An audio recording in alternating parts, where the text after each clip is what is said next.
Maraming salamat po sa ating music team. Akala niyo po kakanta tayo ngayon.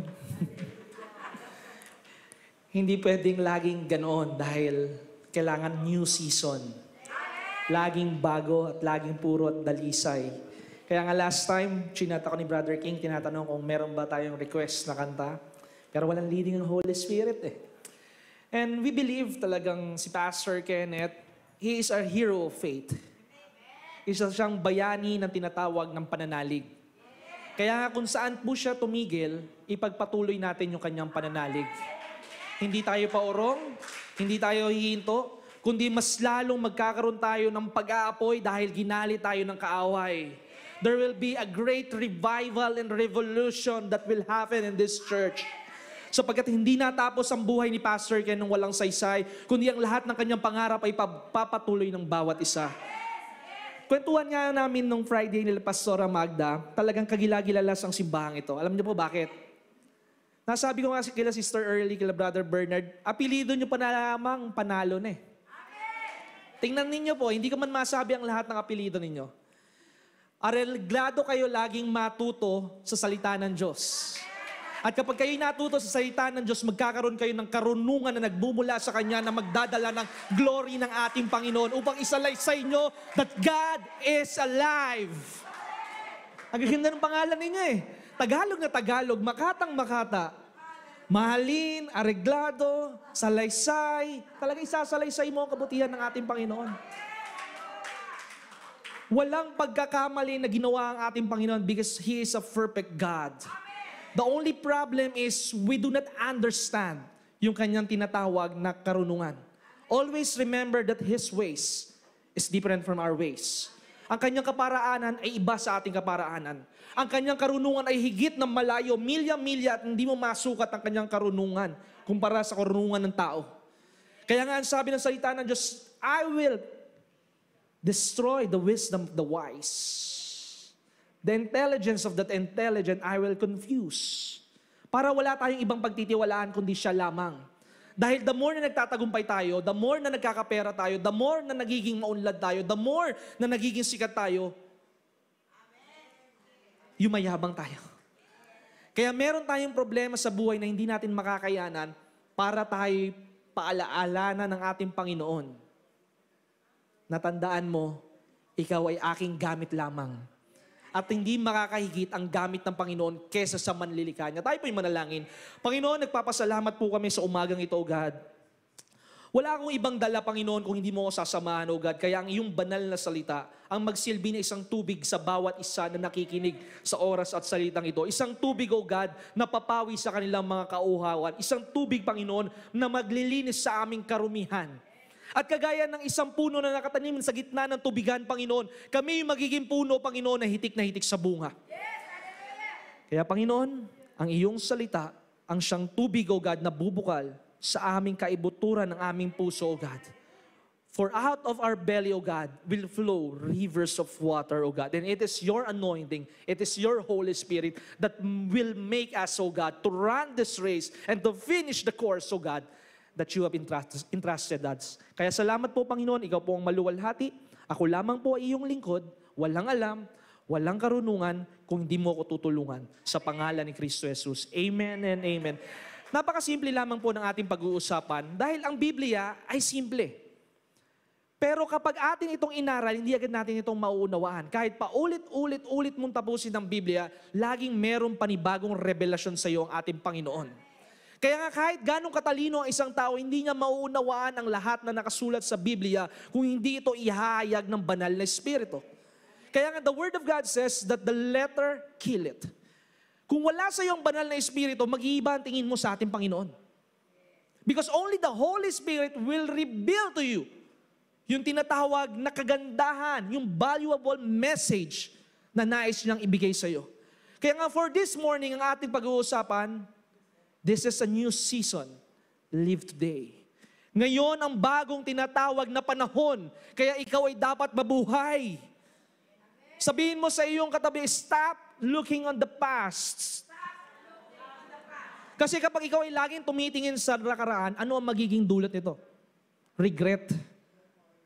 Sana dati ko pa kinanta yung napakagandang tinatawag na likha para sa ating Panginoon ang narinig sana natin at narinig sana ni Pastor Kenneth. Tandaan mo, ang pinakakalaban ng tao, lagi ko sinasabi sa broadcast, it is about procrastination. Mamaya na. Yan ang Pilipino. Yan ang tao. Mamaya na. Okay sana kung yung mamaya na yung gagaya ng tinatawag na hotcake, Maya hotcake, masarap kainin sa umaga. Pero kapag naging pag-uugali mo ang mamaya na, tendency, napakarami mong gagawin sa buhay, napakarami mong iniisip, at napakarami mong pinagkakaabalaan, hindi mo na nagagawa yung mga bagay. Kaya darating at darating ang panahon, kagaya sa isang paglilingkod sa ating Panginoon, kapag sinabi mong, pag ako ay nakatapos na magtrabaho, maglilingkod sa ating Panginoon. Eh nung ikaw ay matapos na nagkatrabaho, nagkaapo ka na, sasabihin mo, pag lumaki na yung aking mga apo. Hanggang kailan ka ba hihintayin ng ating Panginoon? Always treat like this day that this is your last day. Ang sabi nga ng isang mangangaral, when you plan, plan like you are not going to die. Pag ikaw ay nagplano, magplano ka ng kagaya ng hindi ka mamamatay. And when you live, live like you are dying today. Ang plano ni Pastor Ken, magkaroon ng simbahan, ng biyaya ng Diyos Binyan. Dito sa dako ng Calabarzon.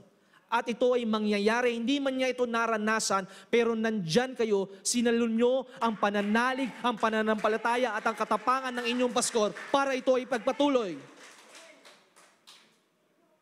Nagplano siya ng higit sa kanyang buhay. Dahil kapag malaki ang iyong pinaplano, kailangan mo ang Diyos. Pag kailangan mo na malaki ang iyong plano, kailanganin mo ng mahabang oras. Because you are not just building a bahay kubo, but you are building a palace. And when you are building a palace, kagaya ni Solomon, it took about 7 years. Mahirap ito. Dahil kailanganin mo ng maraming sakripisyo, kailanganin mo ng magandang pag-uugali.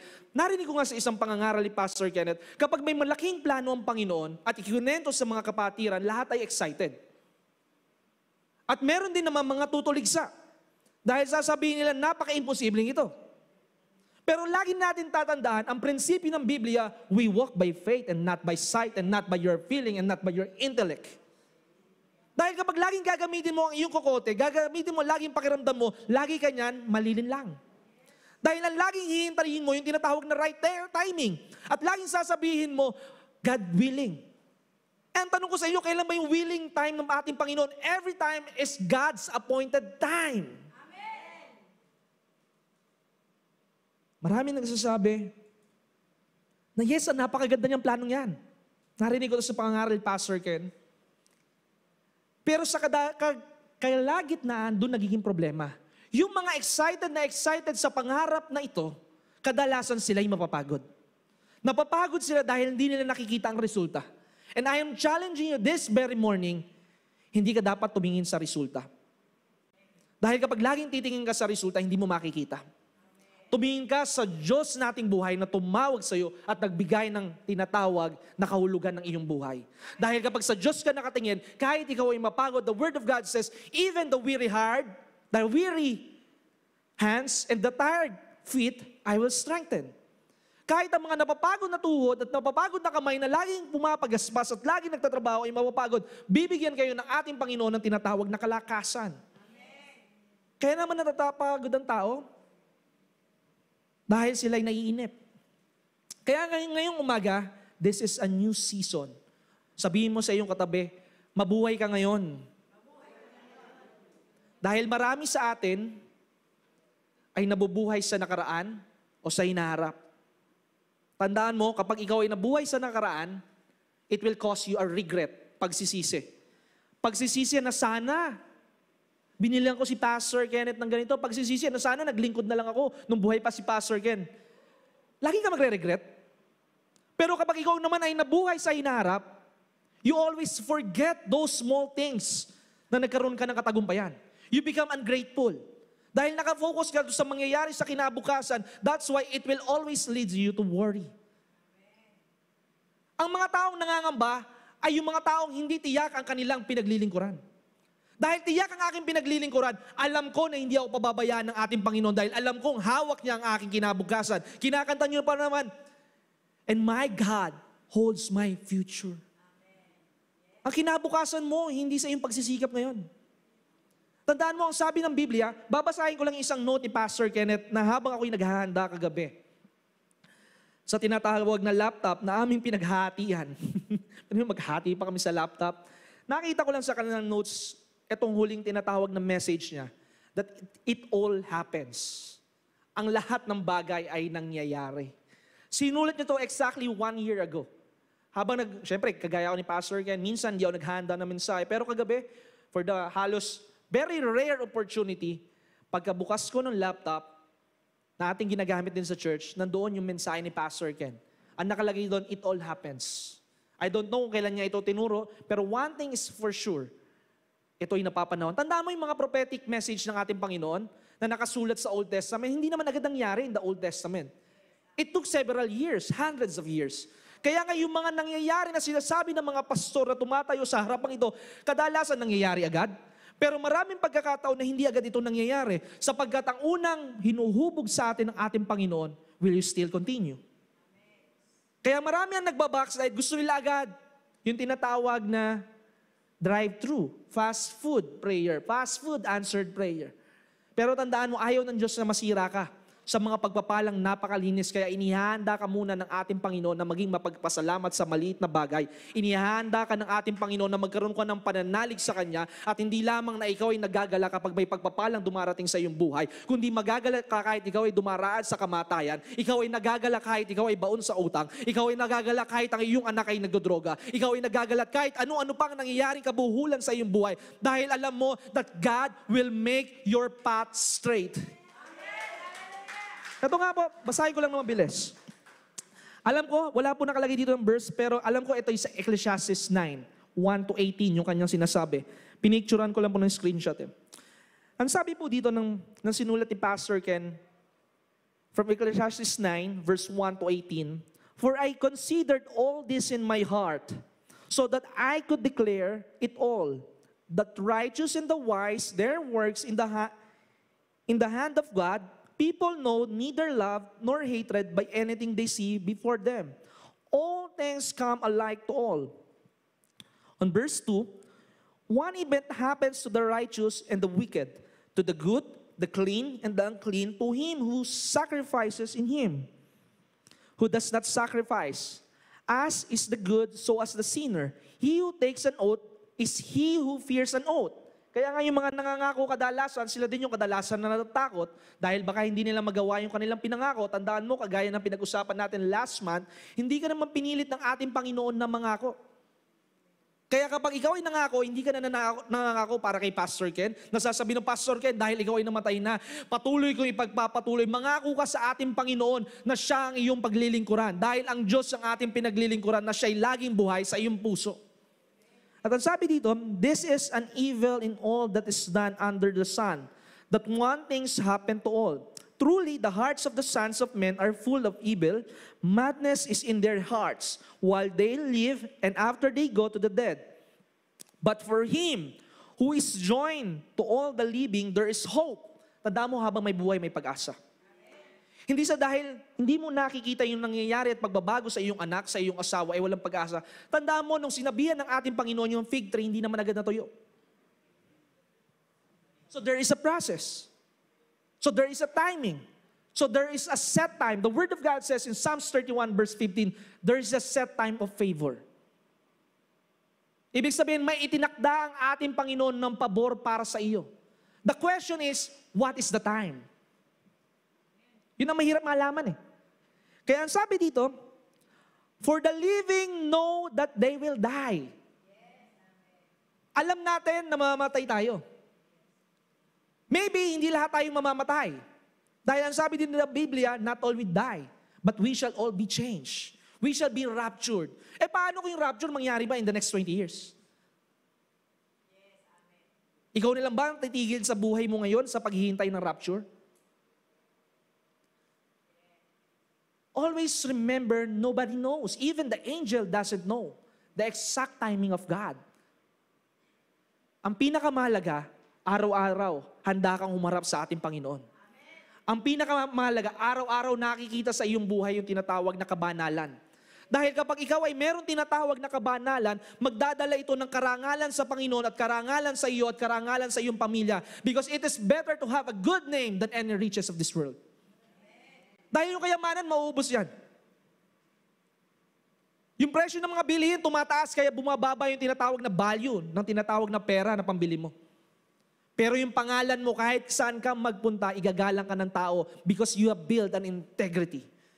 The Word of God says, I do not need your tithes, I do not need your offering, I want your sincerity and integrity.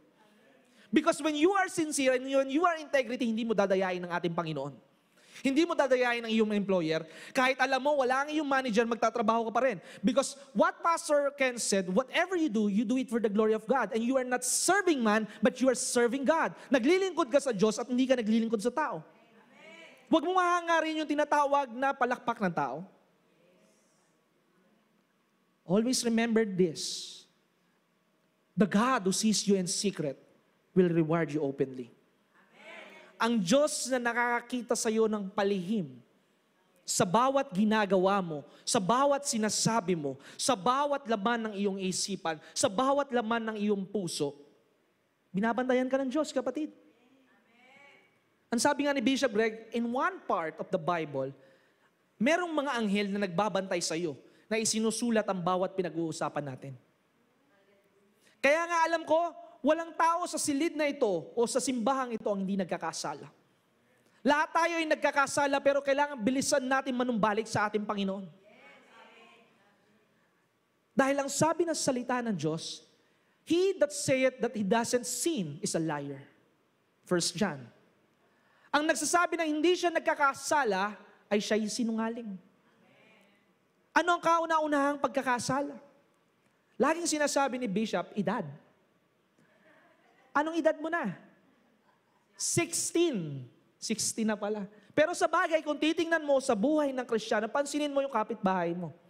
Pansinin mo yung katrabaho mo. Ang edad mo ay 50, ang edad niya ay 30, pero yung 30, mukha na siyang 50, ikaw na 50, mukha kang 30, because the joy of the Lord is your strength. And a merry heart do it good like a medicine. Kaya si Pastor Ken, batang-bata, hindi mo kang 39 eh. Para lang lagi siyang 30. Kasi yung kanyang pananalig ay kagaya ng isang bata. Ano ba yung pananalig na meron ng isang bata? Hindi niya iniisip kung ano ang mangyayari. Ang iniisip niya at pinaniniwalaan niya ay yung kanyang ama na nagbibigay sa kanya ng probisyon. Kaya nga itong masasabi ko sa inyo, tapusin ko lang po itong nasulat ni Pastor Ken sa Book of Ecclesiastes 9. But the dead know nothing and they have no more reward. For the memory of them is forgotten. Also their love, their hatred, and their envy have now perished.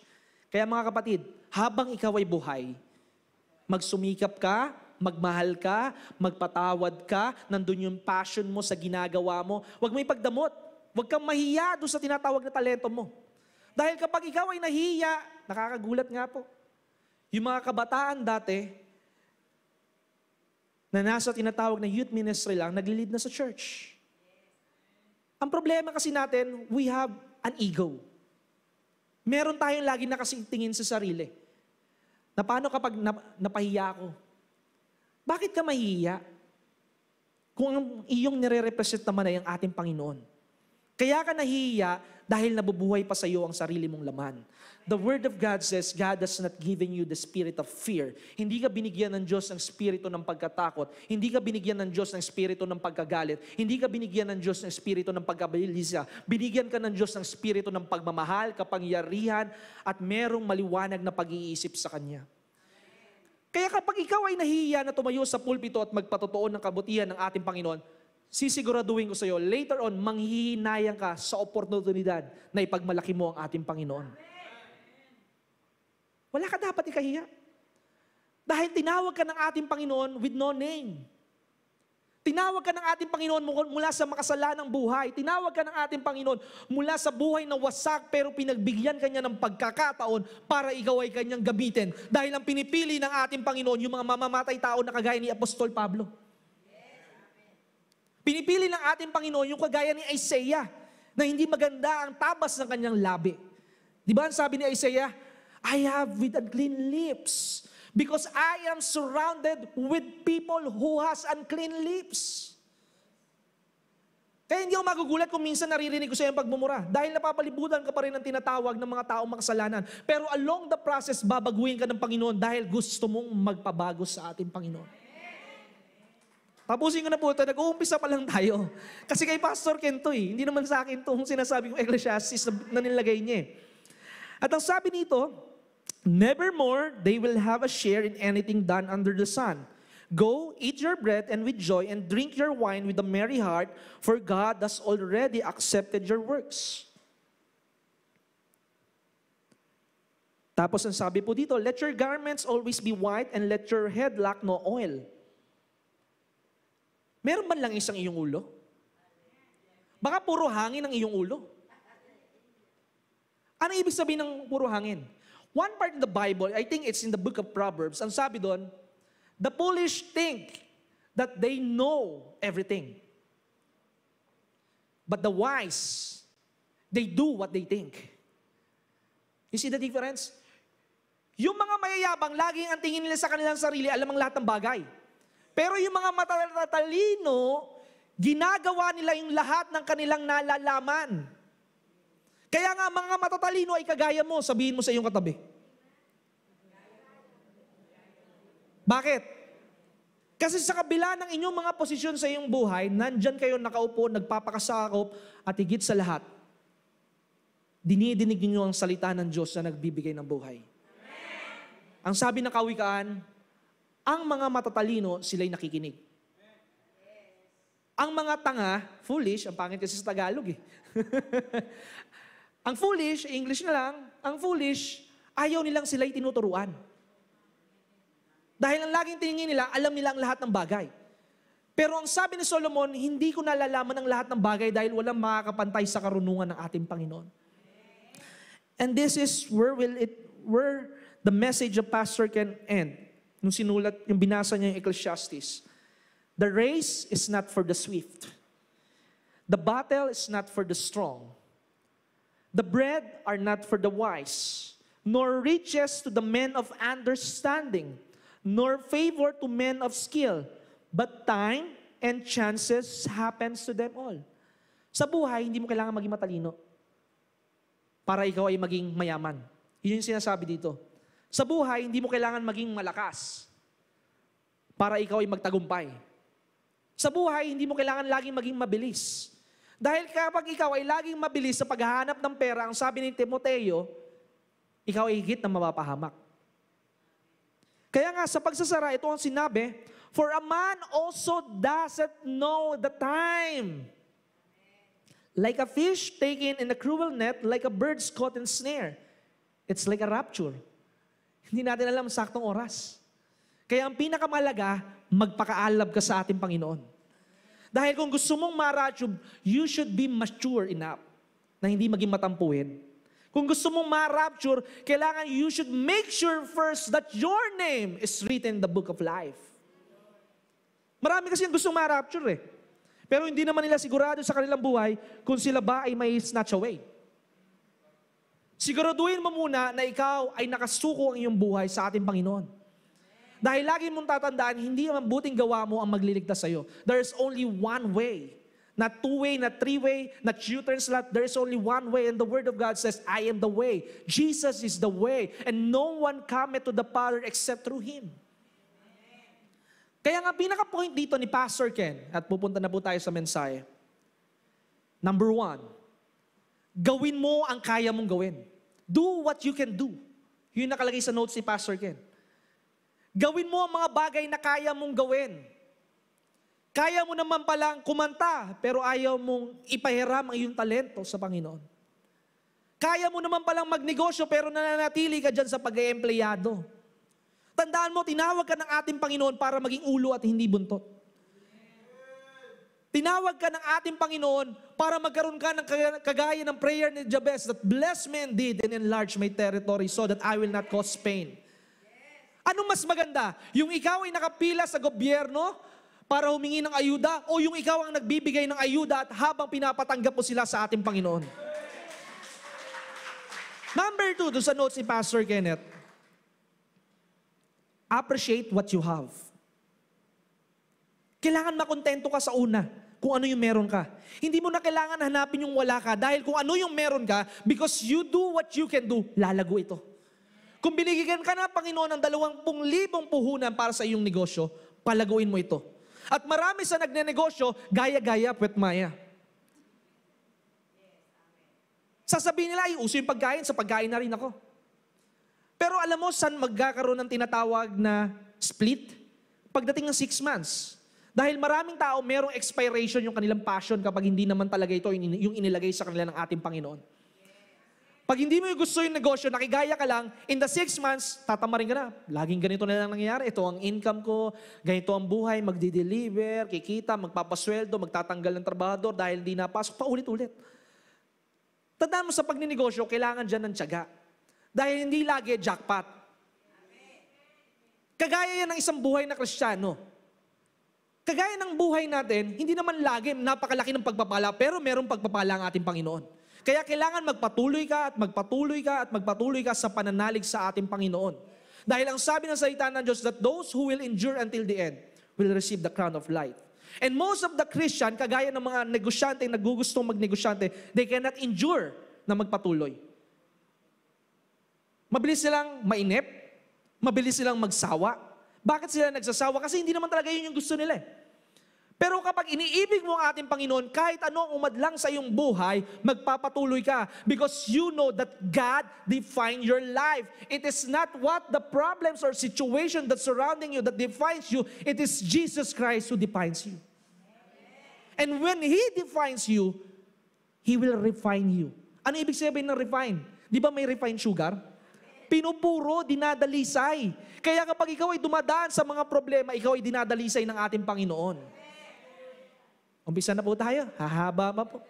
In Isaiah 43 verse 18. Isaiah 43 verse 18. Ano po ang sinasabi doon? Basahin ko lang po. Meron po ba? Basahin ko lang po sa aking notes. But the Lord says, do not cling on the past or dwell on what happened long ago. Watch for a new thing. I am going to do. It is happening already. You can see it now, and I will make the road through wilderness and give you streams of water. Ano po ang sinasabi? Gagawa ang Diyos sa iyo ng panibago sa iyong buhay. Your yesterday's anointing, your yesterday's faith is not valid for today's battle. Pansinin natin. Let's cite an example. Hindi po ba si Moises in Exodus 17 verse 6, inutusan siya ng Panginoon. Anong sabi? Strike the rock. Tama po, di ba? Anong ginawa niya? Sumunod siya. Ang tao kasi ayaw ng pagbabago. Tandaan mo kapatid, kahit gumanda ang mga kalsada sa Pilipinas, kahit magkaroon tayo ng first class sa mga tinatawag na trend, kung hindi magiging bago ang iyong spirito, magiging balahura ka pa rin. Kahit anong pagpapaganda na sino mang pangulo, regardless of the name of the president, kung hindi bago ang iyong spirito, laging magiging mareklamo ka, masisira ang lahat ng gamit because you do not have the Spirit of God. Tingnan nyo. Pinalaki yung mga drainage. May nakausap ako ng isang beses. Inis na inis ako. Sabi niya, sayang naman kasi yung mga kinukuha ng gobyerno, yung sinesweldoan na nagwawalis, di ba maraming kinukuha ng gobyerno, para may magawa sila, itatapon ko lang sa gilid. That's the mentality of people without God. Samantala ang turo sa amin ni Bishop Greg, kapag merong balat ng candy o merong mga tissue, ilagay mo sa bulsa kung walang basurahan. Itapon mo sa bahay mo. Eh yung iba naman, sasakay ng mga sasakyan, itatapon nila doon sa lapag. Being a Christian is not just living by word. Being a Christian is a manifestation of the word. Naalala ko tuloy yung skit natin ng anniversary. Maraming Kristiyano, alam ko wala sa simbahan itong yon. Palakpakan natin ng Panginoon. Yung skit natin last time sa anniversary ng buong biyaya ng Diyos Christian Fellowship, maraming Kristiyano ang galing mag-speaking in tongues, ang galing mag-quote ng verse, ang galing manalangin, ang galing sa lahat ng bagay pagdating sa salita ng Diyos. Pero pag dumaan sa tinatawag na death and life and situation, pag dumaan sa tinatawag na mga problema na hindi nila maunawaan, they will deny Jesus Christ. Lord, mamaya ka na. You are my last option. And that is the test of faith. Kung meron ka bang kagaya ng pananalig nila Hananiah, Azariah, and Mishael. I like what these three young boys say. Ano sinabi nito tatlong kabataan? Kahit hindi mo kami iligtas, Panginoon, kahit hindi mo kami pagpalain, Panginoon, magpapatuloy kami na maglingkod sa iyo. So sinasabi ko sa iyo sa umagang ito, kahit hindi mo agad matanggap ang himala mo ngayong umaga, magpatuloy ka sa ating Panginoon. Dahil kailanman hindi siya nagsisinungaling sa kanyang salita, sapagkat hindi siya kagaya ng isang tao nagsisinungaling at nakakalimot sa kanyang mga pangako. He is a faithful God.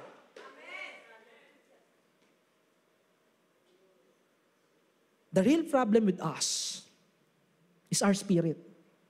Kahit sabihin mo magbago na laman ang taon, 2022 na laman, 2023 na laman, 2024 na laman, hindi mababago ang iyong buhay hanggat hindi mo isusuko ang iyong buhay sa Panginoon. God is not in a game that is called tug of war. God is in an event that you should surrender. Because when you surrender, that's the time that you will win in life. Ako po, gusto ko lagi nakikipagkompetensya. Dahil gusto ko mabalyo yung tinatawag na effectiveness and efficiency and excellence. Pero the more na nakikipagkompetensya ka, the more na nagkakaroon ka ng struggle sa buhay.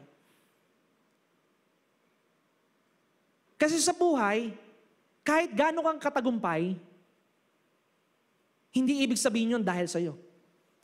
Ang sabi ng salita ng Diyos, you are prospering, you are victorious, you are triumphant, not because of what you have done, but it is because of what I have done. Kaya wag mo questionin ng Panginoon, bakit ang masasama ay matagumpay? Pansamantala, yung mga masama ay nagtatagumpay para wala silang sasabihin sa ating Panginoon na kapag sila ay pumunta sa kabilang buhay, unfair ang Panginoon. Para kahit papano, dito pa lang sa lupa, maranasan na nila yung halangit. Ikaw naman na Kristiyano at ako na Kristiyano, pansamantala lang din, hindi ka mananatiling mahirap, hindi ka mananatiling baon sa utang, hindi ka mananatiling masakitin, hindi ka mananatiling sa anumang mga negatibong bagay. Dahil kapag natagpuan mo ang tunay na pananalig sa ating Panginoon, maliliglig ang impyerno at kapag naliglig ang impyerno, mapapagod siya sa tinatawag na paninira ng iyong buhay. Kasi ganito tayo bilang isang Kristiyano. Most of the time, ang bawat isa sa inyo, tingnan mo nga yung mukha nyo, mukhang computer yan eh. Tingnan mo nga, yung si sister, no? Mukhang computer yan eh. Alam mo bakit? Compute ng compute. Pag dumating yung tinatawag na sweldo, paano ko ibabudget ito? Lord, pwede bang hulugan muna yung 10% na tithes ko? Ang laki kasi ng bayaran ko, negative eh. May bibili na akong cellphone. Ano sabi ng salita ng Diyos? Seek ye first the kingdom of God. So you are not seeking first the kingdom of God. Ang sabi ng salita ng Diyos, love the Lord your God with all your heart. Sasabihin mo, love mo ang Panginoon ng buong buhay mo at ng buong puso mo, yung 3% nga, chinachani mo pa. The problem with us Christian, at ayun din ang naging problema ko when I am starting in the ministry. Kinikwenta ko kung paano mababayaran ito ng simbahan. Sumasakit ang ulo ko. Dahil iba yung mga kasama ko, sila Pastor Ken, sila Bishop Greg eh. They walk in faith. Mag-i-issue ng cheque, pag tinignan ko yung bangko, wala naman laman. Pero that is faith. Pero I have never seen in my 11 years in the ministry na may tumalbog o pinahold kaming cheque. Because they know, before, they know their God. And now, na ako ay lubusan ng suko sa Panginoon, I know my God.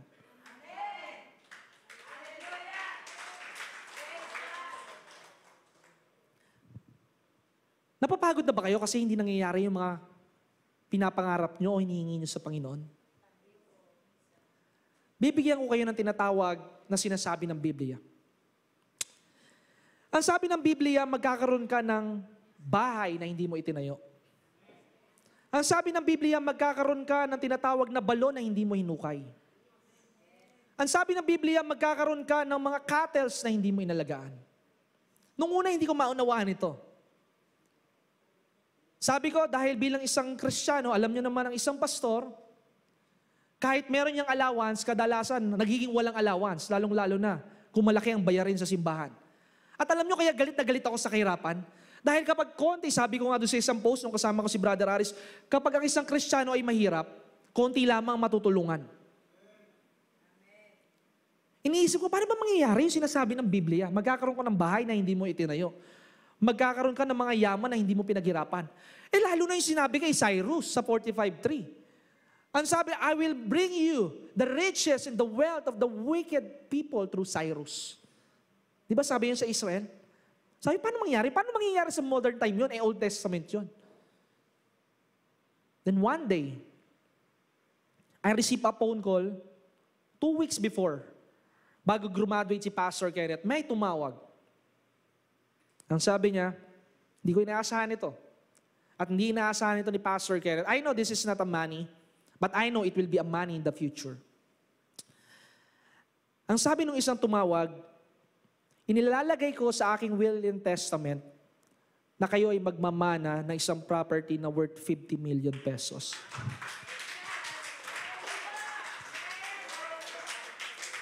Yung mga hinintay mo sa ating Panginoon, hindi yan mababaliwala.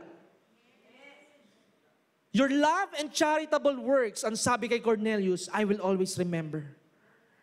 Ang Diyos kapag nagpala, higit pa sa pinagtatrabahuan mo. Alam ko hindi pa ito pera, alam ko lupain itong pinamana, pero alam ko magiging pera ito para makapagtayo tayo ng mga tinatawag na mga bahay para sa matatanda, para matapos natin yung prayer mountain. Napaiyak si Pastor Ken. Sabi ko, Brad, ang sabi doon sa will and testament na pinapagawa nung tumawag, maghahati daw tayo doon sa 50 million. So that's 25 million each. Pero hindi pa po pera to, baka hingan nyo ako ng pera ngayon. It is still a piece of land. Pero ang aking sinasabi, kapag ikaw ay nagtapat sa ating Panginoon, higit pa sa sapat ang kanyang pagpapala. Ang sabi nga ni Pastor Ken, ang employer mo, kaya kang bigyan ng sweldo. Kapag ikaw ay nagtrabaho, pwede kang may bonus. Pero kapag ikaw ay naglingkod sa ating Panginoon, kahit ikaw ay maghintay, but just one day of favor, it will change you a lifetime because it is an inheritance from God. Alam mo kaya ako tumatapang ng ganito? Because of the problems, because of the failures, because of the things that are happening to us. Ang problema hindi dapat makapagpahina sa'yo. Tanda mo, when you are surrounded with trouble, when you are struggling in life, it doesn't mean that you are falling in life. When you struggle, hindi ibig sabihin malalaglag ka sa buhay. Remember, the Word of God says that you are troubled on every side. Kahit ka saan tumingin, merong problema. But the good news is, because the Holy Spirit is in you, you will be always at peace and you will never be distressed. Diba sabi ni Pablo, you are troubled on every side but not distressed, persecuted but not abandoned, perplexed but not in despair. Struck down, yung sinasabi ko, ikaw man ay laging pinapabagsak ng buhay, you may be struggling na makabayad ka ng utang, you may be struggling na ikaw ay magkaroon ng bahay, maaaring may mga pumuputok na cheque sa mga ini-issue mo, maaaring ikaw matagal mo nang idinadalangin ng iyong asawa na itigil lang ang pambababae at yung tinatawag na pagsusugal, hindi pa rin nangyayari. But just pause for a moment, there is hope. Yung sabi ng message kanina na binasa ng Ecclesiastes 9, laging merong pag-aasa habang nabubuhay. You cannot change the person, but God can change the person.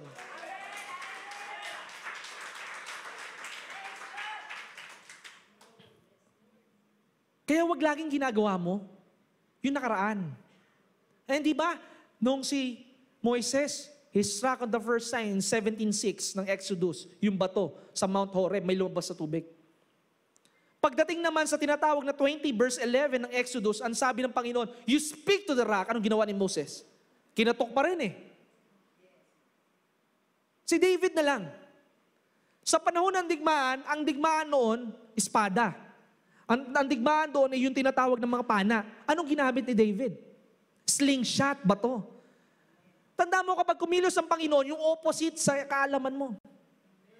Kaya kapag laging titingnan mo is yung tinatawag, yung reasoning mo, faith is this. Faith is you fully trust God and you cancel your reasoning because when you have a reasoning, you will always fall into a questioning mode. Lagi ka magtatanong sa Panginoon, paano? Si Abraham ba nung sinabi ng Panginoon, Abraham, pumunta ka doon sa bayan na yon at pagpapalain kita at gagawin kita ng ama ng maraming nasyon. Tinanong ni Abraham, paano po mangyayari yon? Bago ang aking asawa? He just obeyed. Sumunod ka lang sa Panginoon. at titiyakin ko hindi ka ipapahamak ng ating Panginoon. At kapag ikaw ay sumunod sa ating Panginoon, hindi lang basta susunod ang pagpapala sa iyong buhay, kundi uunahan ka pa ng pagpapala sa iyong buhay, that the blessings will overtake you, that the miracles will overtake you, because God is in the business of conversion and transformation. Ang sabi doon, sa 43:18, do not cling on the things of the past, or dwell what happened long ago. Watch for a new thing I am going to do. Ito yung mga bagay na hindi mo pa nakikita. Hindi mo pa nakikita na magbubukas pa lamang ang iyong tindahan pero meron ka ng PO order na higit doon sa supply na meron ka. Tanda mo, nasa huling panahon tayo. Hindi pwedeng tumigil lang ang iyong buhay sa paghihintay. Habang hindi dumarating ang ating Panginoon, trabahuin mong magligtas ng kaluluwa. Habang hindi pa dumarating ang ating Panginoon, ipakita mo nakakaiba kang negosyante na puno ka ng prinsipyo at kabanalan na nagmumula sa ating Panginoon. Paano mo nasasabi yan, Brother Jonathan? Malapit na nga eh. Huwag na tayong bumili ng mga property. Hanggat hindi dumadating ang Panginoon, magtayo tayo ng maraming simbahan kung saan magkakaroon ng gawain at hindi ka sasabihan ng building na ito na hindi pwedeng umakyat yung mga hindi bakunado. Dahil kapag sa iyo yung property, walang makakakontrol sa iyo. Kanina, habang binabasa ko kanina umaga, the Holy Spirit has given me a message. Pansinin mo yung Book of Acts. Saan natapos? Acts 28. Bumalik ka sa tinatawag na John.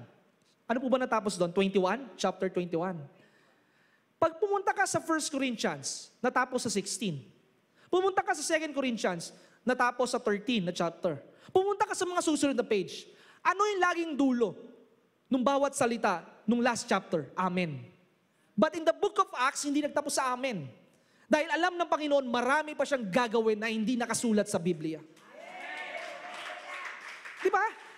Basahin nyo. Just to verify what I am saying. You read John 21. Amen yung nasa dulo. It is, what do you call when you say amen? It is done. It is finished. It already happened. Amen. Pagdating mo sa tinatawag na Korinto, chapter 16, amen din yung nasa dulo. Sunod-sunurin mo yan hanggang matapos na Revelation, amen. Pero pagdating sa Book of Acts, it is unfinished. Ikaw ang gagawa ng idaragdag mo dun sa Book of Acts because it is the work of the Holy Spirit. It is not your works. Dahil kapag trabaho mo yan, mapapagod ka. Kapag trabaho mo yan, manghihinayang ka magbigay sa gawain ng Diyos. Dahil ang laging pag-iisipan mo, compute ulit tayo. Don't compute. Ako yan eh. Mahilig ako mag-compute. Siguro sa ganitong taon, matatapos na yung bayaran na ban ng ministry ng simbahan. Siguro sa ganitong panahon, ganyan. Yes, it's good to plan, ang sabi ng Biblia. Pero kapag in-override yan ng pananalig, hindi mo na kailangan magplano. Dahil it is always the plan of God. Ang sabi ng Biblia, many are the plans of man. But still, at the end of the day, it is the plan of God that will prevail. Praise God. Amen. Kaya nga kung ating makikita mga kapatid, sa ating buhay, marami tayong panghihinayang. Meron nga isang kwento, at this is just an illustration. It is about the story of the piloto.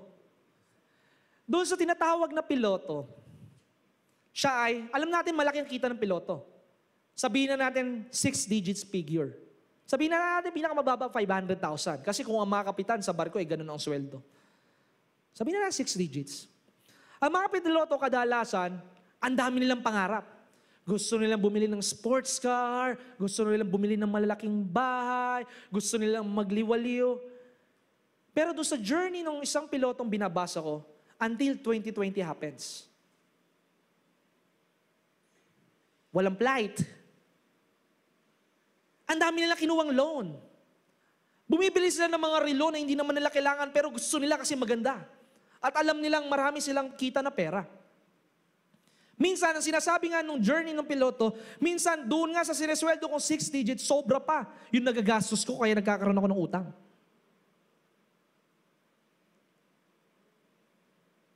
And then the story comes, ganun na nga, Nag-enjoy siya for several years na maganda ang kanyang buhay, pero hindi niya napaghandaan yung prinsipyo ng Biblia. That you should make an investment in every kind. Inilagay lang niya sa makapag-satisfy ng kanyang sarili.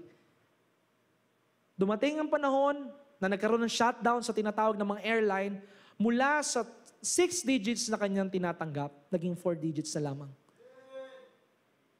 Ano ang pinapakita ng ating Panginoon? Walang problema maging mayaman. Ang problema kapag hindi ka marunong na mamahala ng pera. Dahil ang natutunan dito ng piloto, that every day, every time, every season of your life, kailangan magkaroon ka ng sisidlan. Habang sumisikat pa ang araw. Actually, konsepto ng mga langgam yun eh. Di ba? Ang langgam tuloy-tuloy na nag-iipon at nag-iibak. Dahil hindi nila alam kung kailan uulan at babaha at hindi sila makakalabas ng bahay. Kaya kapag ikaw ay nag-iimbak, lalong-lalo na sa pinakamataas na pag-iimbakan mo na hindi nasisira ng tanga at ng kalawang, mas lalo kang pauunlarin ng ating Panginoon. Kailangan sa 100% na kita mo, ibigay mo ang 30% sa Panginoon. Dahil yung 10%, kapag 10% lamang ang binibigay mo, that's a normal Christian.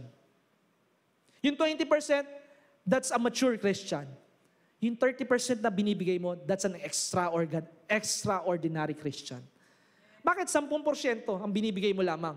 Old Testament yun eh. Pag gusto mo ng higit na pagpapala, magbigay ka ng offering. 20%. Pag gusto mong higit na pagpapala, magbigay ka ng more than 20%. You can make it. William Colgate, huwag na tayo lumayo. If you will study the life of William Colgate, 70% of his income, ibinabalik niya sa pagtulong sa mga tao at pagtatayo ng simbahan. Sino si Colgate ngayon? Pag tinanong mo sa mga tinatawag na tindahan, hindi na toothpaste ang sinasabi, meron po ba kayong Colgate? The Word of God says, a righteous man is a generous man.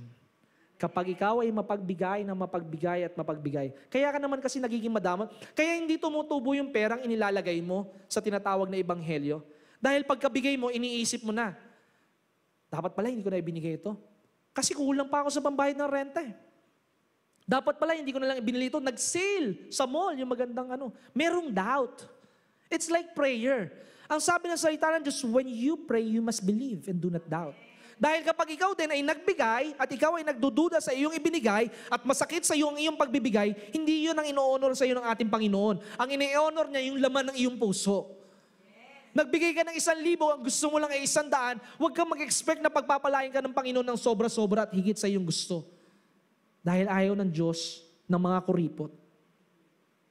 Kaya nga sabi ng salita ng Diyos in Matthew 6 verse 34, ito po ang sinasabi, therefore, do not worry about tomorrow, for tomorrow will worry about itself. Each day has its own trouble. So yun naman yung tinatawag na future. Because we are talking about the now season. Maraming tao iniisip na nila, paano kinabukasan ng aking anak? Paano ang mga ganitong bagay? Paano kapag nagkaroon ulit ng 2020 lockdown? Tandaan mo, kung ikaw sa iyong buhay ay laging nakafocus ka sa prinsipyo ng Biblia, hindi ka magkukulang sa kinabukasan. Dahil yung kinabukasan mo, alam na ng Panginoon ang bawat pangangailangan mo. Dahil alam ng Diyos ang bawat kahilingan mo. Alam ng Diyos ang nilalaman ng isipan mo. Alam ng Diyos na ikaw ay mananalangin sa Kanya. Alam ng Diyos ang lahat ng bagay. Dahil ang sabi ng salita ng Diyos in 65 verse 24 ng Isaiah, before you pray, I already answered. And while you are speaking, I will already hear. Bago ka pa man humingi, alam na yan ng Diyos. Yung problema nga lang, kaya hindi maibigay ng Diyos yung inihingi mo dahil hindi tama ang iyong puso. Yung problema nga lang, dahil alam ng Diyos na ikakapahamak mo yung iyong inihingi, kaya minsan hindi ibinibigay agad yan ng ating Panginoon. Sa halip, ibinibigay niyo yung mga bagay na magkakaroon ng buhay sa iyong buhay. Kaya nga sabi ng Philippians 3, verse 13 to 14, you forget the past, ang sabi ni Pablo. Kalimutan mo nakaraan.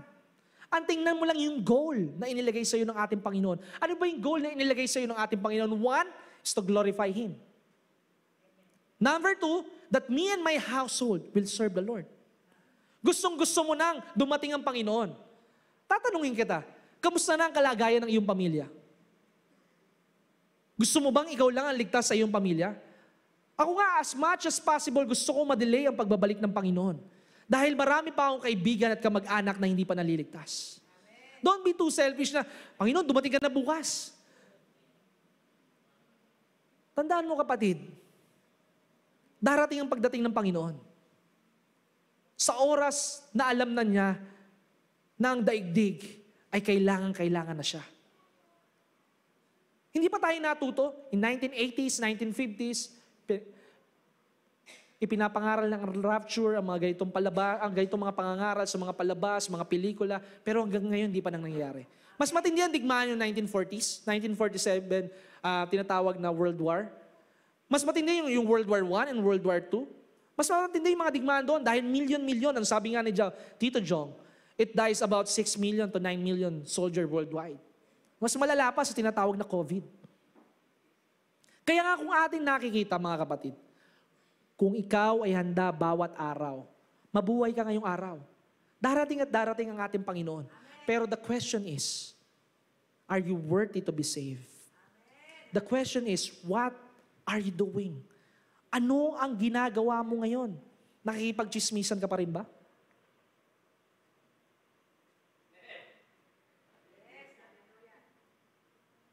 Kung gusto mong ikaw ay i-bless ng ating Panginoon, it should be less of yourself so that you will be blessed. Ang ganda, di ba? Bless, tanggalin mo yung be, less.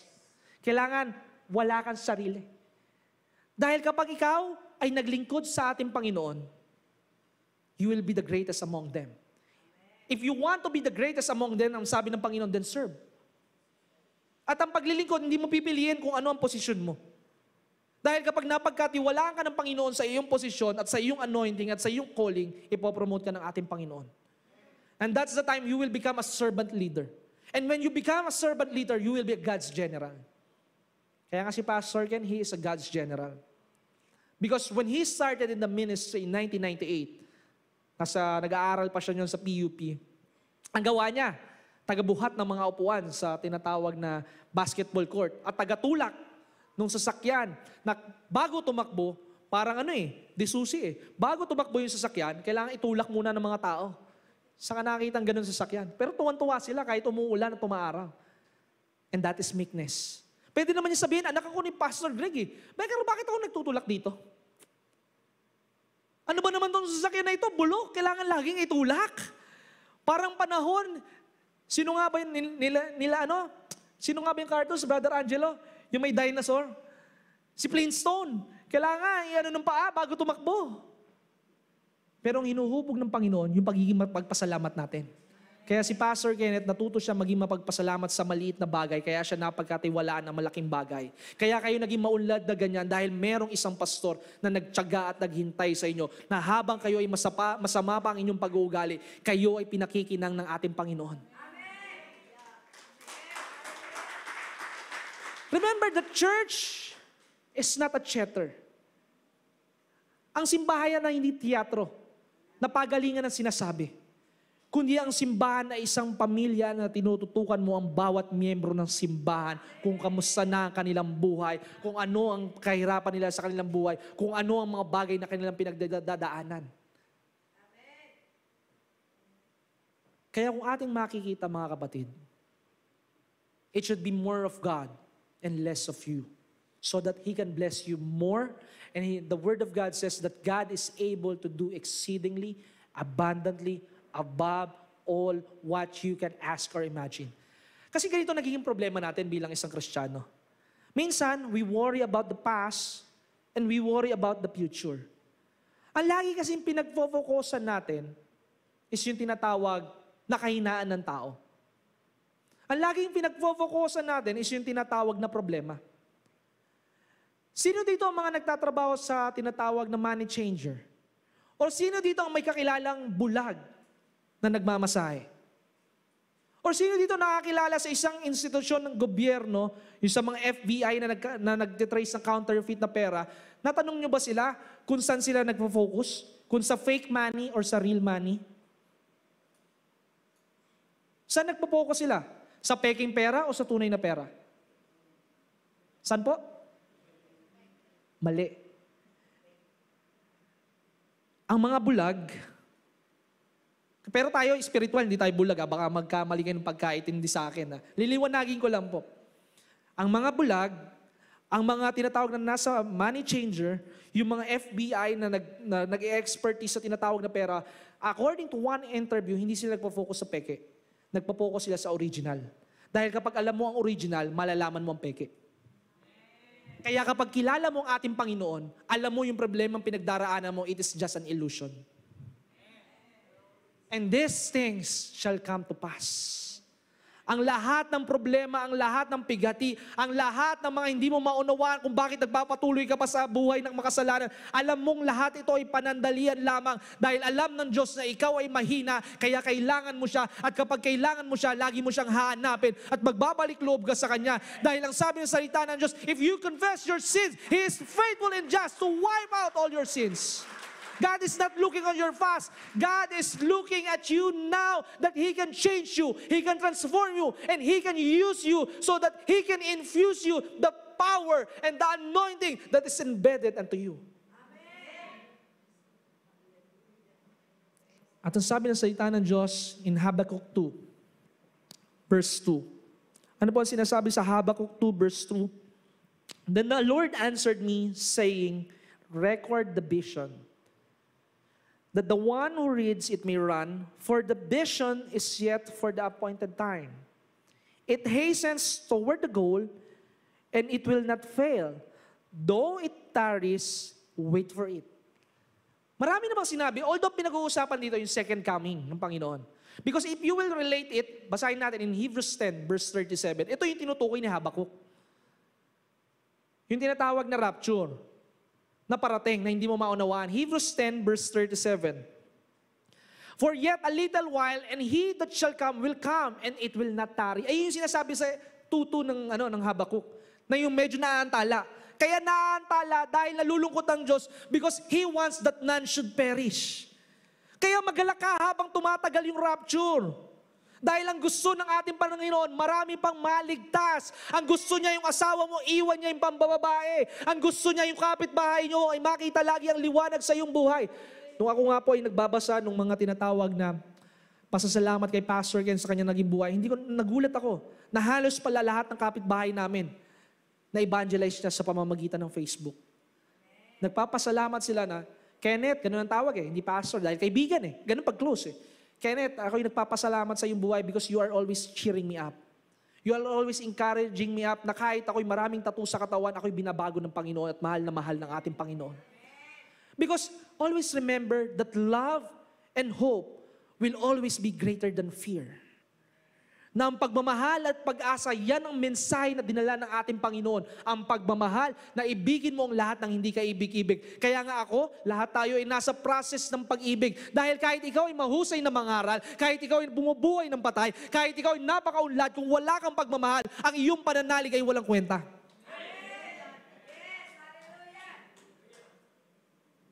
Just always remember that the message of love and hope ang laging nakapaloob sa lahat ng mensahe. Whether it is a grace reaching, whether it is salvation, whether it is rapture, whether it is prosperity, whether it is healing, whether it is deliverance, it is always the love of Christ that will abound. Lagi yung pagmamahal ng ating Panginoon ang siyang mag-e-envelope sa bawat isa. Kaya lahat tayo ay may pagkakamali, lahat tayo inihintay ng ating Panginoon na tayo ay magkaisa para sa iisang layunin. Dahil kapag tayo nagkaisa, ang kaaway ay nasisiraan ng kalooban at sinasabi niya, nagkakaisa na sila. Ano ang sabi ng Panginoon doon sa inaalihan ng masamang espiritu? And they are called legion. Ano ibig sabihin ng legion? Magkakatropang masasamang espiritu. Pero ang problema sa ating Kristiyano, ay hindi ako sasama dyan kasi ano yan Pentecostal yan ito ko Hindi ako sasama dyan kasi masyadong maingay ang tugtugan. Hindi ko na po ituturo ito. Just read John 17:20-25. Doon mo makikita kung bakit iba-iba tayong mga Kristiyano. It is for one cause. Hindi ko po ituturo ngayon dahil hindi ako preacher ako. Pero 17:20-25. John 17:20-25. Doon nyo malalaman kung bakit tayo magkakaiba. It is for one cause, to glorify God. Hindi tayo para magpagalingan, sabihin ako ang tama, ikaw ay mali, ako ay magaling, ako ay matapang. Tandaan mo, we complement each other. Hindi pwedeng ito ang sekta ko sa Christianity. Iisa lamang ang pangalan na ating itinatanghal. Iisa lamang ang pangalan na ating itinataas. At ito ang pangalan ng ating Panginoon. Kaya kailangan hindi tayo magkatalo-talo, but we must respect each other. Kaya nga mga kapatid, malayo pa po sana, pero 12:00 na. Nandun pa lang ako sa Habakuk, meron pang Joel. Mahaba pa po eh. Sundan nyo na lang sa broadcast. Ang aking masasabi, stop counting on your problems. Stop counting on your failures. Stop counting on your mistakes. Count on God. Sa Diyos ka lang laging magtiwala at sisiguraduhin ko sa iyong buhay, hindi mawawalang saysay ang iyong pagtitiwala. Kaya nga sa ating pagtatapos, just to cut the long story short, ito lamang po ang aking masasabi. Sa ating buhay, kahit gaano karaming problema ang dumating, kahit anong daming kabiguhan, huwag kang magtanong sa Panginoon.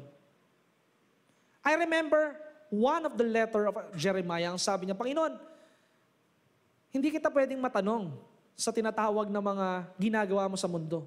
Hindi kita pwedeng ma-question. Because every ways that you are doing, it is all great and wonderful. Kaya nga, great is our God. Kaya kapatid, kapag may mga bagay na dumarating na hindi mo maunawaan sa iyong buhay, just always think, sino ba yung nasa iyo? Si Jesus. And when you have the series of problem after problems, after problems, after problems, confusion after confusion, after confusion, laging tatandaan mo kung sino ang nasa iyo. Because when Jesus is in your heart, when Jesus is in your spirit, when Jesus is in your mind, the Word of God says that I am the answer. Amen. Kapag nasa iyo si Jesus, nasa iyo ang kasagutan. Because you have the Holy Spirit that will guide you. Because you have the Holy Spirit that will comfort you. And one part of the Bible, and this is where we will close. The Word of God says in Psalms 34 verse 4, I prayed unto God and He removes all my fear. At ako'y dumalangin sa Panginoon at tinanggal niya ang lahat ng aking pagkatakot sa nakaraan, sa kinabukasan, sa hinaharap, sa mga tao. Because the Word of God says, and I answered your prayer. Ano ba sinabi ng salita ng Diyos? And no longer, if you will continue in verse 5, and no longer the oppressed will be disappointed. And no longer the helpless will be troubled. Yung mga laging nabibigo, hindi ka na muling mabibigo. Yung mga tinatawag na para bang inabandon na sila ng ating Panginoon, God had never abandoned you. But you are the one who is running away from God. Hindi ang Diyos ang nangiiwan. Ang Diyos ay laging nandyan lamang. Kaya mo iniiwan ng Diyos kasi ang gusto mo lagi, ora mismo sagutin ka ng ating Panginoon. Pero hindi yun ang paraan ng ating Panginoon. Ang paraan ng ating Panginoon, when you pass into diverse waters, when you pass through fire, I will be with you. Amen. Psalms 43 verse 1. Isaiah 43 verse 1. Dumaan ka man sa apoy, kinakanta nyo pa naman at kinakanta natin. Dumaan man ako sa tubig, di ako malulunod. Dumaan man ako sa apoy, di ako masusunog. Sinasabi nyo yan, dumaan lang kayo sa problema ng kamatayan. Tatanong nyo, Brother Jonathan, hindi ka ba nalulungkot sa pagpanaw ng iyong kapatid? In the natural, sa aking puso, halos laging sumisikip ang aking dibdib.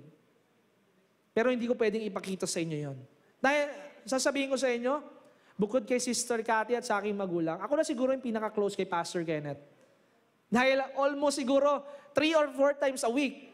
Plus, araw-araw nakausap ko sa telepono kung anong plano ng simbahan, ng biyaya ng Diyos Binyan, kung anong ganitong gagawin, kung paano ganito, kung paano sa main church, kung paano sa broadcast. Lagi kaming nagtatalo. Lagi kaming nagkakasundo. Lagi kaming kumakain. Lagi kami nakikipag-negotiate. Halos lagi niya ako kasama. Pero hindi ko pwedeng ipakita. Sabi nga ni David, nung ang aking anak ay dumadaan sa kamatayan, ako'y malungkot na malungkot. Pero nung pumanaw ng aking anak, ako ay naligo agad at kumain ng masasarap ng pagkain dahil hindi ko na pwedeng baguhin ang kanyang destinasyon. We cannot bring the dead back. The grave cannot speak. Pero yung naiwan niyang pananalig at mga plano sa buhay, ipagpatuloy natin. Dahil yung mga plinano ng ating pastor, hindi para sa kanyang sarili, kundi para sa karangalan at kaluwalhatian ng ating Panginoon. Kaya nga sa aking pagtatapos, dapat hindi pa matatapos, pero kailangan nang tapusin. Lagi niyong tatandaan mga kapatid, walang buhay sa nakaraan. Dahil ang nakaraan, puro panghihinayang. At sa hinaharap, magkakaroon ka ng pagkatakot. The Word of God says in Philippians 3:13, just focus on Jesus. Ang sabi ng salita ng Diyos, focus on Jesus because He is the author and perfecter of your faith. When you have faith, pag meron kang pananalig, madadaig mo ang lahat ng kaaway kahit 10,000 pa yan o 1,000 pa yan ang nakapaligid sa'yo. Laging tatandaan mo ang sinasabi ng ating Panginoon that no weapon forms against you shall prosper. That He that is in you is greater than he that is in the world. That if God is dwelling in you, you have the Prince of Peace. That even though I walk to the valley of the shadow of death, I will fear no evil because I know, ang sabi ng 34:7 ng Psalms, I know that the angels are surrounding me. Kapatid, may anghel ka na nakapaligid sa iyo. Kung paano nangyari sa akin at sa amin ni Pastor Kenneth, yung mga pagpapalang hindi namin inaasahan, for several years, lalong-lalo sa pag-uumpisa ng ministry, ang gusto lamang namin ay makabayad ng radyo at telebisyon. Si Pastor Ken nag-umpisa 2004 sa tinatawag na Vessels of Fire. For the last 6 years, walang halos na nagte-text sa kanya na nagsasabing, nakakapagpala po ang tinuturo mo. Being a pastor is not being after the result. Because like what Jesus did on the fig tree, He just continued to prophesy. And when you prophesy, it will happen. The Word of God says, it will not return unto you void. Hindi babalik sa iyo ang mga sinabi mo na walang saysay. Kaya you should guard your mouth. Huwag mong sabihin mahirap ang buhay. Huwag mong sabihin na malas ang buhay. Huwag mong sabihin na swerte ang iyong buhay. I will always remind you. Ang sabi ng Biblia, sa pamamagitan ng iyong bibig, hinuhusgahan mo ang iyong sarili. By your words, you are condemned. And by your words, you are acquitted. Because death and life is in the power of your mouth. And when you speak life, you are speaking for generation and you are speaking to glorify God. Tayo po'y manalangin na tayo po'y tumayo. May communion po pala. Sige, mag-communion na po tayo. Sino po ba magko-communion? Ako po, sige po. Bago po tayo mag-take ng communion, always remember that there are two things in life, the secret sin and the hidden error. Always remember na araw-araw, kailangan lagi kang maligtas. Kasi araw-araw, lagi meron mambibwisit sa'yo. At kailangan ma-perfect natin yan. Kung kapon, hindi tayo na-perfect, nakapagbura ka, nagdabog ka, bukas subukan mo ulit. Hanggang sa magsawa ka na sa ginagawa mo na nakaraang buhay. Hanggang sa makita na sa'yo yung tinatawag na tunay na kaligtasan. Galatians 5:22. The fruit of the Spirit is love, joy, peace, and long-suffering. Hanggat hindi nakikita sa iyong buhay, laging tanggapin mo si Jesus araw-araw bilang Diyos sa tagapagligtas ng iyong buhay. Siguraduhin, mas maganda na siguradong sigurado. Kasi kung titingnan mo, kung sinasabi natin, once saved is always be saved, bakit may mga nagbabackslide at tumatalikod sa Panginoon? Tinanggap naman nila si Jesus eh. Kaya nga, always make sure and cement your salvation. Walang overdose sa paglilingkod at pananampalataya at pananalig sa ating Panginoon. Mas maganda ng sigurado kesa maging complacent ka. Kagaya ng istorya ng piloto kanina, maraming tao ang naging complacent sa buhay nung bago yung pandemic. They lack knowledge. And the number 2, they become overconfident na alam nilang lahat ng bagay. Kapag wala ka sa Diyos, things are uncertain. Pero kapag kasama mo ang Diyos, things are sure. Sigurado ang buhay. Hindi pa tsamba-tsamba. Hindi ka nangangapa sa kadiliman. Because when you have the Word of God, the Bible says that the Word is like a lamp unto our feet. Your name is like a honey, O God, in my lips. Kaya tayo po'y manalangin for the prayer for forgiveness and repentance. Dahil alam ko lahat tayo nakakapamintas ako. Nakakapanisi ako. Kaya nga, we should always go back to the throne of grace. For a moment, manalangin po tayo in a silent way. Humingi ka ng kapatawaran sa ating Panginoon. Dahil ang isang tanda that you are saved is there is a conviction in you kapag ikaw gumagawa ng pagkakasala. Para bang may kumukurot sa iyong puso na mali yung ginawa mo eh. Alam mo ito yung tunay, pero bakit ginawa mo yun? Tanda mo yung mga lingkod ng Diyos, mga kasalanan yan. Pero ang pinagkaiba nila, madali silang magbalik loob sa Panginoon. Dahil tandaan mo sa isang bahagi ng salmo, ang sabi ng Panginoon, nauunawaan ko kayo ng aking mga nilikha kasi gawa lamang kayo sa alabok. Kaya alam ko na ang laman pa rin ang laging pilit, sabi nga ni Pablo eh. Yung mga bagay na gusto kong gawin tama, yun ang hindi ko nagagawa. Yung mga iniisip ko mabubuti, ang laging ginagawa ko sa aking buhay, yung makapanira. Naglalaban kasi yung laman at yung spiritual na buhay mo. Pero the good thing is, when you are weak, Christ is strong in your life. Kaya ka ikaw ay matatag na ganyan. Kaya ka hindi natitisod sa akin dahil si Jesus ang siyang nagpe-perpekto sa iyong buhay. Pag ang titingnan mo ay pastor, lagi ka matitisod. Pero pag titingnan mo si Jesus, lagi ka niyang iaayos ang iyong buhay. Panginoon, patawarin mo kami sa lahat ng aming pagkakasala, O God. Kailanman, O God, hindi mo kami pinabayaan, iniwan, tinalikuran. Nandyan ka lagi, O God, upang kami patawarin. Dahil ang lahat ng pagkakasala ay handa mong patawarin maliban sa pagmumusong sa banal na Espiritu. Kaya narito kami, Panginoon, patuloy kami nagpapahugas sa iyo, sa iyong banal na tubig, O God. Cleanse us, O God. Justify us, O God, and renew us, O Lord. Change us, O God, from glory to glory. Kaya sa pagtanggap po namin ng banal na hapunang ito, O God, umaharap kami sa iyo, O God, na kasing puti ng isang niebe. Walang trace na nakaraan, walang trace na karumihan, dahil binalot mo kami ng iyong banal na dugo. Panginoon, sa oras at sandaling ito, mabubuhay kami, O God, ng tinatawag na walang kabigatan sa aming puso. Dahil ang sabi ng salita ng Diyos, kapatid, God is greater than your heart. Ang Diyos ay higit sa iyong puso. Ang puso mo, lagi kang huhusgahan. Ang isipan mo, laging sasabihin, hindi ka na magbabago. Pero tinitingnan ka ng Diyos, kaya mong magbago dahil kaya kang baguhin ng ating Panginoon. Kaya salamat po aming Ama, sa iyo po ang pinakapapurit pagsamba sa tanging pangalan ni Kristo Jesus. Amen and amen. Dadako na po tayo sa communion. Kunin ko lang po.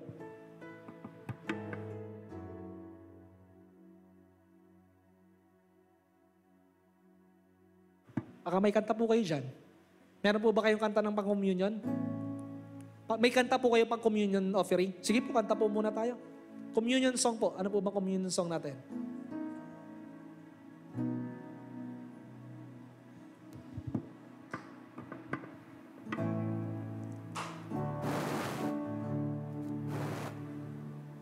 At credits lang po pala sa ating mga production team habang naghahanda sila. Salamat sa Diyos at talagang maayos yung ating audio ngayon. Nandun yung puso ninyo na laging pag-aralan yung mga bagay. Dahil unang-una, nandoon yung paghingi nyo ng karunungan sa ating Panginoon, nagabayan kayo lagi. Kaya pagpalain kayo ng Panginoon at higit pang paunlarin, paramihin ang mga tinatawag na grupo at mga nasa production team. Dahil laging tatandaan nyo, kagaya ng sabi ng Biblia, we can go around the world and preach the gospel. Sa pamamagitan ninyo kahit kayo ay nasa behind the scene. Pero kung wala kayo, ang ebanghelyo ay hindi natin may move forward. Nakatayo tayo dito, magkakasama tayo dito, pero umaabot ang mensahe ito sa Middle East, sa Japan, sa Europe, o sa iba't ibang panig ng mundo. Yan ang himala ng ating Panginoon. Kaya kapag dumating ang ating Panginoon, Ang sabi ng Biblia, makikita siya sa lahat ng panig. Just imagine, hindi naman pwedeng bumaba ang ating Panginoon na isang malaking estatwa. Pero ang revelation ng Panginoon, bababa ang Panginoon, lahat ng television camera nakatutok sa Kanya para makita ng buong mundo. Yan ang hiwaga ng tinatawag na broadcast. Sige po.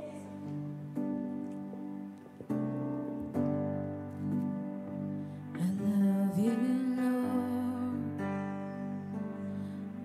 for your mercy never fails me. All my days I've been held in your hands. From the moment I wake up until I lay my head, I will sing of the goodness of God. All my life you have been faithful, and all my life you have been so, so good.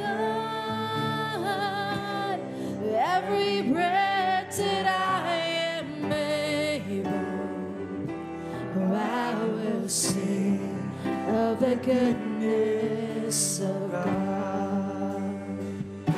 I love your voice. You have led me through the fire, the darkness nights. You are close like no other. I've known you as a father, I've known you as a friend. I will sing of the goodness of God. All my life you have been faithful,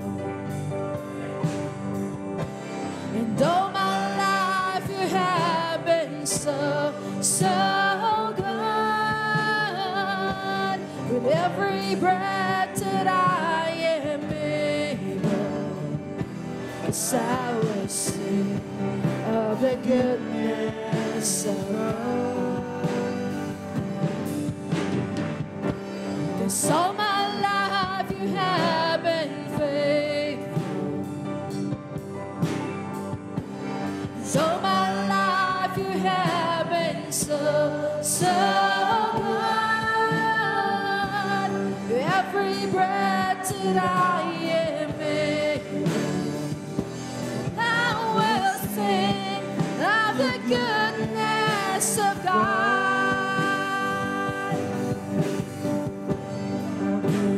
It's running after me. Your goodness is running after, it's running after me. With my life laid down, I surrender now. I give you everything. Your goodness is running after, it's running after me. All my life you have been faithful. All my life you have been so, so good. With every breath that I am able, I will sing of the goodness of God.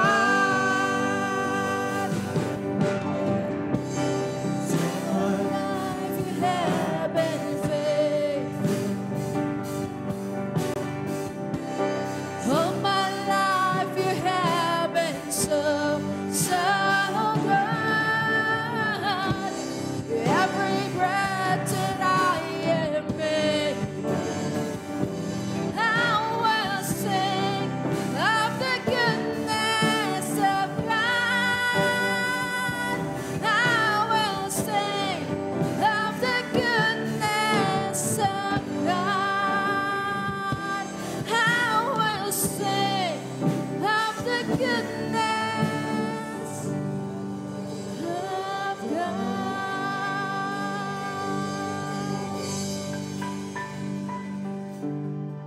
Lagi mong tatandaan, kapatid, na ikaw at ang simbahan, that you are the bride of Christ.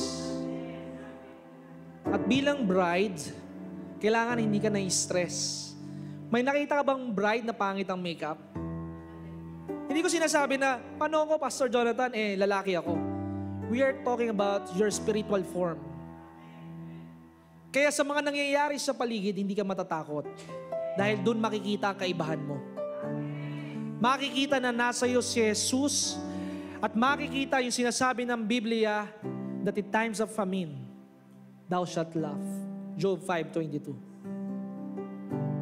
Na anuman ang kaguluhan nangyayari sa paligid, hindi ka magre-retreat at magsosurrender.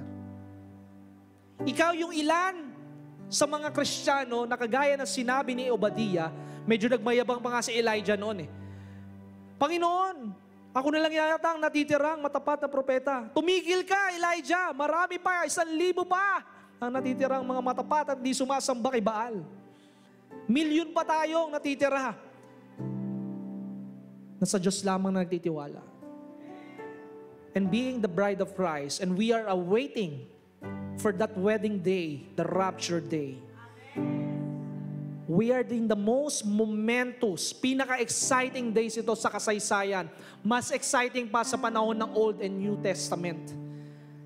Dahil narito mo makikita ang himala ng Diyos na makakapasok ka sa mall kahit wala kang QR code. Magkakaroon ka ng trabaho at malaking PO kahit wala kang vaccination card. Dahil binubulag ng Diyos ang mga mata ng mga politiko at tao sa paligid mo, isang malaking patotoo sa panahon na pinaglalamayan ng aking kapatid. 200 tayong nandun. Katapat natin, mga few meters away. Police station, hindi tayo sinita. And that is a miracle of God. Ang sabi doon sa paghihimlayan ni Pastor Kenneth, 10 lamang ang sasakyan na pwede pumasok. More than 60 cars ang nakapasok. Daig pa yung may karaban ng Pangulo na nagpuprosesyon. And what is that? A favor of God. Dahil kapag nasa iyo ang pabor ng ating Panginoon, mawawala ang lahat ng plano ng kaaway sa iyo.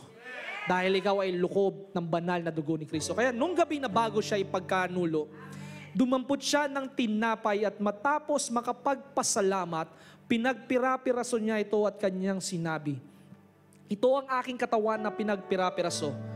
Tanggapin niyo ito at kanin at gawin niyo itong madalas bilang alaala sa aking kamatayan hanggang sa aking muling pagbabalik. Kanin po natin ang tinapay.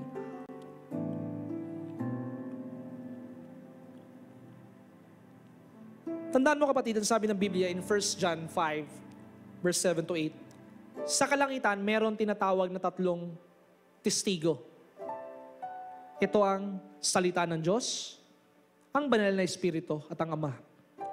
Pagdating sa lupa, meron din 3 testigo o witness. Ito ang dugo, ang tubig, at ang Espiritu. Kaya itong tinapay na ating kinakain, it symbolizes the body of Christ. Ang tinapay na nagmula sa ating Panginoon. Kaya kung ano man ang iyong tinatawag na pagpapala na natitira sa iyo, kung paano pinarami ng ating Panginoon, yung tinapay na iilang piraso at napakain niya ang 5,000 at meron pang sumobra, kaya niyang paunlarin ang pangarap na nasa iyo. At sa pagtanggap natin ng sarong ito, always remember, nasaan po ba nakadepende ang buhay sa natural ng tao? Huwag muna tayo spiritual. Saan nakadepende ang buhay ng isang tao? Dugo. Yan ang sabi sa Leviticus, that life is in the blood. Na ang buhay ng tao ay nasa dugo. Kaya kinailangan ng dugo ng ating Panginoon. Walang makakapantay sa kalinisan ng kanyang dugo para tubusin tayo sa lahat ng ating pagkakasala. What can wash away my sin? Nothing but the blood of Jesus Christ. It is only by the blood of Jesus Christ na yung mga kahinaan mo ay kanyang hugasan at hindi siya magsasawa na ikaw ay patawarin at patawarin at patawarin at patawarin. Huwag ka lang maabutan ng kamatayan. Kaya magbago ka rin. Dahil kapag ikaw ay namatay at hindi ka nagbabago at tinanggap si Jesus bilang Diyos at tagapagligtas ng iyong buhay, hindi na magbabago ang iyong destinasyon. Matapos ang hapunan, dinampot niya ang saro at kanyang sinabi, ang bagong tipan na nasa dugong ito. Tanggapin nyo ito at inumin. At gawin nyo itong madalas bilang alaala sa aking kamatayan hanggang sa aking muling pagbabalik. Inumin po natin ang banal na saro.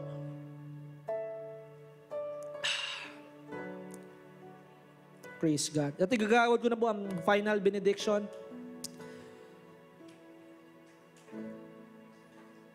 Panginoon, simula sa araw na ito, ang mga sunod-sunod na problema na kamaming tinatanggap, O God, ay palitan mo ng 7 taon ng kasaganaan. Kung paano sa panahon ni Jose, Panginoon, pinagpala mo sila ng 7 taon, yan muna ang mangyari sa amin, O God, upang makita ng aming mga kamag-anak kung paano namin sila pagpapalain, Panginoon.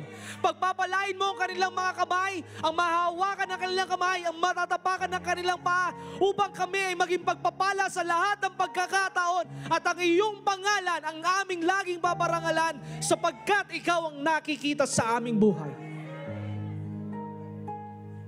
At ang mga susunod na lahi sa aming lahi ay pagpapatotoo at ay pagkakalandakan. Kami ay pinagpala dahil sa katapatan ng aming Ama, dahil sila ang nagpatuloy. Kaya Panginoon, sa oras at sandaling ito, kagaya ng sinabi ni Ezekiel, hingahan mo ang mga pangarap ng mga ito na nawalan na ng buhay. Himangan mo, Panginoon, ang pananampalataya at pananalig ng aming mga kapatiran na nanghihina at namamatay. Sa oras at sandaling ito, meron kang bagong espiritu na nagmumula sa ating Panginoon. At ito ang banal na espiritu na magpapadalisay at magpapatapang sa iyo upang kunin mo ang lahat ng yaman sa mundo. For the word of God says, only the violent shall take it by force. Kaya maging kang matapang, huwag kang mag-aalinlangan sa iyong pagdedesisyon sa pangalan ni Jesus. Amen and amen. Pagpalain po kayo ng ating Panginoon.